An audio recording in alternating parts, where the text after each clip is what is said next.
Buenos días con todos, chicos. Esperando que se encuentren súper bien. Me ayudan encendiendo las camaritas, por favor. Hasta mientras les voy a compartir pantalla, el material de trabajo que vamos a analizar.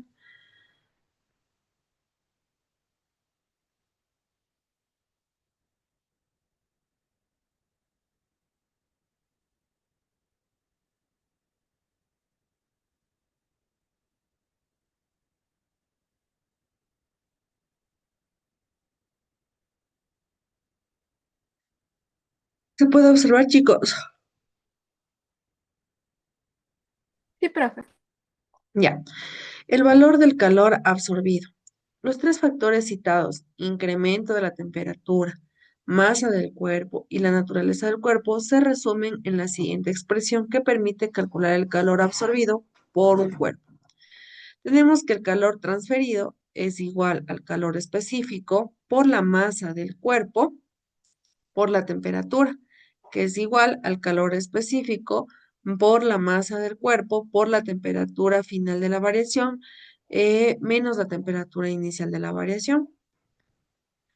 Esta expresión es válida siempre y cuando los cuerpos no experimenten un cambio de estado de agregación, es decir, cuando todo el calor transferido se emplea en variar la temperatura de los cuerpos. Un valor de Q positivo indica que el calor es absorbido por el cuerpo. En cambio, un valor de el calor transferido negativo significa que el calor es cedido por el cuerpo. Positivo indica que es absorbido, negativo, cedido. Por supuesto, se trata de un convenio de signos. Si en lugar de restar la temperatura inicial al final, se restan la temperatura final al inicio.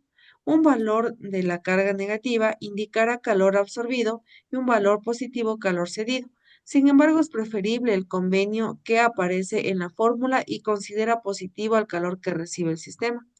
Los calores específicos de algunas sustancias a 20 grados Celsius es la siguiente: en agua líquida de 4180, de hielo 2090, vapor de agua 2010, etanol 2424, aluminio 899, hierro 443, cobre 385, plomo 130, mercurio 140. Una misma sustancia presenta calores específicos distintos según su estado, además del calor específico varía con la temperatura. Tenemos los dos ejemplos. El primero es que una pieza de cobre de 50 gramos se ha enfriado desde 80 grados Celsius hasta 25 grados Celsius. Calcula el calor que ha cedido. Los datos, el calor específico del cobre. Tenemos que S es igual a 385 julios por kilogramo a la menos uno por Kelvin a la menos uno, que es igual a 385 julios por kilogramo a la menos uno grados Celsius a la menos uno. La masa de la pieza del cobre es de 50 gramos, que pasado a kilogramos me sale 0.050. Temperatura inicial de 80 grados centígrados. Temperatura final 25 grados centígrados. Calculamos la variación de la temperatura. ¿Cómo calculamos? La temperatura menos temperatura inicial. Entonces, restaríamos estas dos. Me sale menos 55 grados centígrados. Cuando era menos, ¿qué era, chicos? ¿Cedía o absorbía?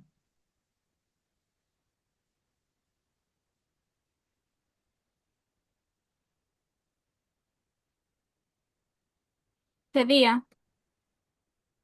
No, el calor negativo quiere decir que absorbía. Aplicamos la expresión que nos permite calcular el calor absorbido y sustituimos por los datos del problema. Tenemos aquí la fórmula que habíamos visto en la parte de arriba y reemplazamos con los datos obtenidos y me sale 1058.8 julios. La pieza de cobre se dio 1058.8 julios. Vamos con la segunda. Una barra de hierro de 5 kilogramos que estaba a 25 grados Celsius se calentó al recibir 221.500 julios. ¿Qué temperatura adquirió? El calor recibido es de 2022, a ver, 221.55, no, 500 julios. El calor específico del hierro es 443 julios por kilogramos a la menos uno por Kelvin a las menos uno. La masa de la barra, lo mismo que habíamos dicho acá, la masa de la barra es 5 kilogramos. Temperatura inicial 25, temperatura final desconocida. La expresión nos permite calcular el calor absorbido. De ella despejamos y sustituimos los datos del problema, como por ejemplo, aquí ya sustituyo ¿para qué? Para buscar la temperatura que está desconocida. Entonces aquí yo lo que hago es esto y reemplazo con mi fórmula los datos obtenidos y me sale que es 125 grados Celsius. Eso es lo único que yo necesitaba saber aquí. La barra adquiría la temperatura de 125 grados Celsius. ¿Alguna pregunta, alguna duda? ¿Está entendido, chicos?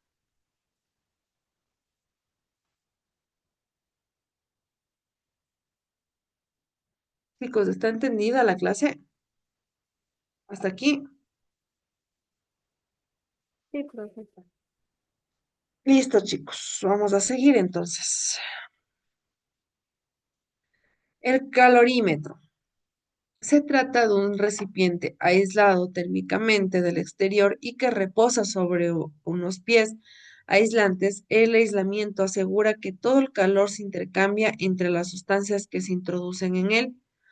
Está provisto de una tapa también aislante con unos orificios para introducir un termómetro y un agitador. Tenemos el termómetro y el agitador, los cables de conexión, la atmósfera de oxígeno, la muestra de la copa y el agua. Este aparato permite determinar el calor específico de la sustancia. Veamos ejemplos. Colocamos una masa determinada de agua en un calorímetro. La cerramos agitando el agua y medimos su temperatura. Cuando alcanza el equilibrio térmico con el recipiente, medimos la masa y la temperatura de la sustancia cuyo calor específico queremos determinar. Introducimos la masa en el calorímetro y lo cerramos. Esperamos a que se alcance el equilibrio térmico y medimos la temperatura. En nuestros cálculos que no tendremos en cuenta la cantidad del calor absorbido o cedido por el calorímetro, por tanto el calor absorbido por el agua es igual al calor cedido por el cuerpo. El valor del calor absorbido. Si sacamos unos cubitos de hielo del congelador, observamos que al cabo de poco tiempo se transformarán en agua líquida y que muy lentamente ésta se evaporará, convirtiéndose en vapor de agua. Estas transformaciones reciben el nombre de cambios de estado de agregación y tienen lugar mediante transferencia del calor. En este ejemplo anterior, el agua tomó este calor con su propio entorno. En la figura 2 se representa un esquema en los cambios de estado posibles. Unos tienen lugar mediante absorción de calor por el cuerpo, mientras que otros se producen con cesión de calor por parte de este. La teoría cinético-molecular de la materia proporciona una explicación de los cambios de estado. La absorción del calor produce un aumento de la energía cinética y potencial de las partículas del cuerpo. Si se vencen las fuerzas atractivas que existen entre ellas, el sólido pasa a líquido o el líquido pasa a gas. La cesión de calor supone una disminución de la energía cinética y potencial de las partículas. Esta disminución repercute en un aumento de la atracción entre ellas, de modo que el gas pueda pasar de líquido a líquido sólido. La fusión y la vaporización. La fusión es el cambio de estado que experimenta una sustancia de pasar de sólido a líquido y el calor absorbido por un cuerpo es la fusión de igual al calor cedido, por este es la solidificación. El punto de fusión de una sustancia pura tiene lugar a una temperatura determinada que recibe el nombre de temperatura de fusión o punto de fusión. Esta se mantiene constante mientras tiene lugar el cambio de estado y su valor depende de la sustancia y de la presión externa. El agua funde a 0 grados centígrados bajo la presión externa de una atmósfera. La solidificación es el paso de líquido a sólido y sucede a la misma temperatura que la fusión. El calor de la fusión es en que cada sustancia requiere una cantidad de calor característico para que produzca su fusión. El calor de fusión es el calor necesario para que la unidad de masa de una sustancia pase de sólido a líquido a la temperatura de fusión. La unidad en el sistema internacional es del julios por kilogramo a la -1. El calor de fusión del agua es igual a una atmósfera y el calor necesario para fundir una masa de una sustancia es que el calor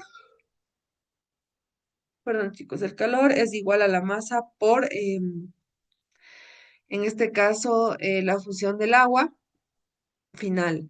La vaporización, en cambios del estado de experimentación de una sustancia de pasar de líquido a gas. Ojo, la fusión es de sólido a líquido, que sería como que, por ejemplo, ya el hielo está en estado sólido y cuando nosotros le pasamos con calor, se transforma en estado líquido. En la vaporización, el líquido a gas, cuando por ejemplo estamos haciendo el arrocito y ustedes ven que abren la tapa del arroz y crea una especie como de gas, ese es la vaporización. El calor absorbido por un cuerpo es la variación o la vaporización es igual al calor cedido por esta la condensación. El punto de ebullición es una forma particular de vaporizar que afecta a todo el volumen del líquido. La ebullición de una sustancia pura sucede a una temperatura determinada que recibe el nombre de temperatura de ebullición o punto de ebullición. Esta se mantiene constante, mientras que tiene lugar al cambio de estado y su calor depende de la sustancia y la presión externa. El agua hierve a 100 grados Celsius bajo la presión externa de una atmósfera. La condensación en el paso del gas al líquido y sucede a la misma temperatura que la ebullición. El calor de la vaporización es que cada sustancia requiere una cantidad de calor característica para que produzca una vaporización. El calor de la vaporización es el calor necesario para que la unidad de masa de una sustancia pase de líquido a vapor de la temperatura de ebullición. Las unidades en el sistema internacional son los julios por kilogramo, las menos uno.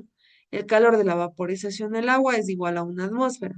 Ahora, el calor de la vaporización es igual a 2.257 millones julios por kilogramos a la menos uno.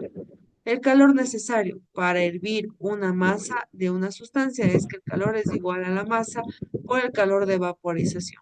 ¿Alguna pregunta, alguna duda, chicos, sobre la vaporización y fusión? ¿Alguien quiere decir algo? Tal vez porque tengo el micrófono prendido.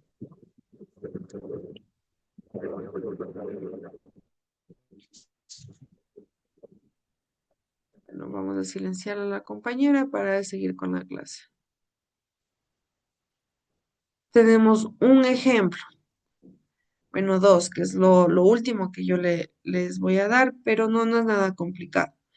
El cálculo del calor necesario para transformar totalmente 300 gramos de hielo a menos 15 grados Celsius en agua líquida o en 0 grados Celsius. Los datos es que la masa tenemos 300 gramos, que es igual a 0,3 kilogramos. La temperatura inicial es igual a menos 15 grados Celsius y la temperatura es igual a 0 grados Celsius.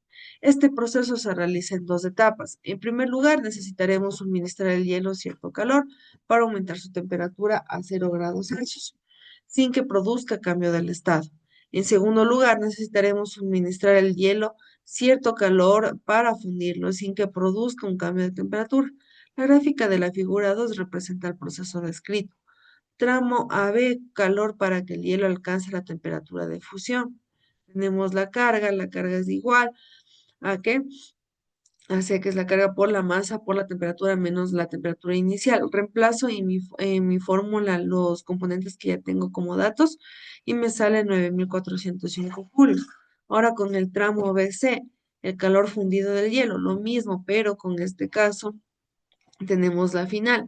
Entonces, como yo obtuve en este caso los 3.333.500 julios por kilogramo a la menos uno, eso multiplico por los 0,300 kilogramos, que es la masa, me sale 100.050 julios. El calor total necesario solo sumo los dos lados, lo que me salió en un lado y en el otro, y me sale 5.182.800 julios. ¿Alguna pregunta, alguna duda con respecto a este ejemplo?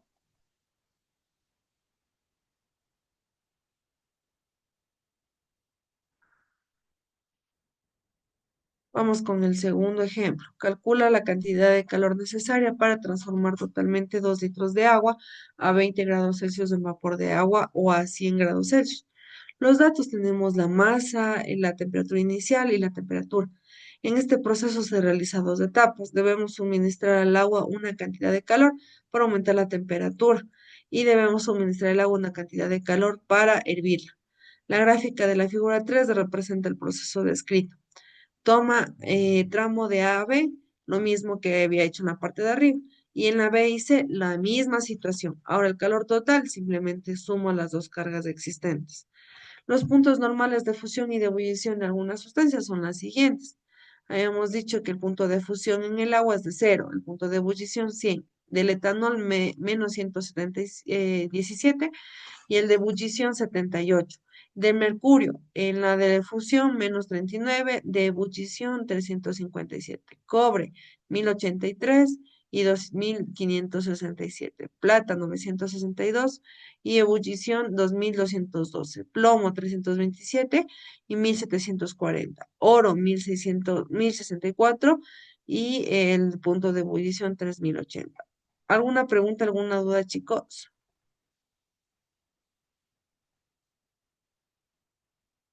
Si no hay preguntas y dudas, pues No, recuerden que profe, ninguno. actividad gracias, una actividad en la plataforma que se les activa a las 11:30. Estoy al pendiente de cualquier situación, chicos. Me avisan cualquier situación que ustedes tengan en casa o alguna situación y yo estaría al pendiente. Chao, chicos. Gracias.